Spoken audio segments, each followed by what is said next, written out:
Ready? 5 seconds to go. At present, there is no statutory definition of a political party.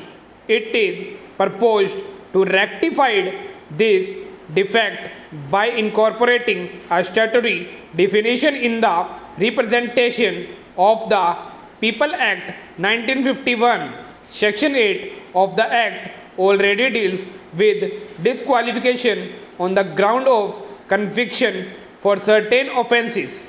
In order to control the nexus between persons with criminal record and election activity and to include more offences in this section, suitable provisions have been incorporated in the bill. In this connection, I may mention that we have included conviction for certain economic and social offences also in the purview of disqualification. Offences under the recently enacted Religious Institutions Act 1988 have also been included as disqualification. Para. Modernized tools based on latest technology are increasingly being resorted to as aids to decision making. The proposals for the introduction of electronic voting machine side by side with the exacting ballot paper system should be viewed in this light. There are other advantages claimed for the electronic voting machine. It is cost reducing, easy to operate, and can act as an indirect check on reaching ballot paper rejection, etc.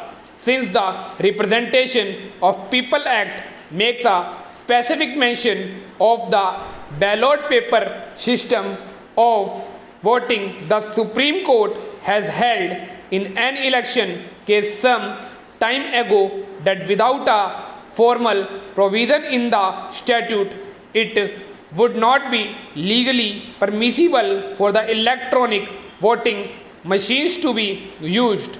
The Election Commission would, however, exercise this discretion after considering the availability of machines, the standards of voter prevalence of antisocial activities, etc. I am sure that all the members of the House will agree with me that the evil of booth capturing has to be put down with a firm hand if it is allowed to remain unchecked. Serious distortions may result apart from extreme lawlessness.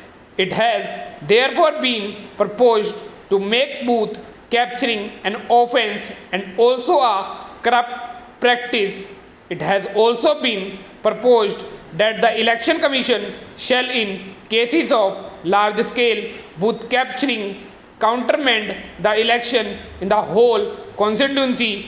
In addition to order to repoll in particular booths, on several occasions election meetings are disturbed by vested interest and gundas. The present fine provided for in a statute in meagre, namely a mere fine of rupees 250.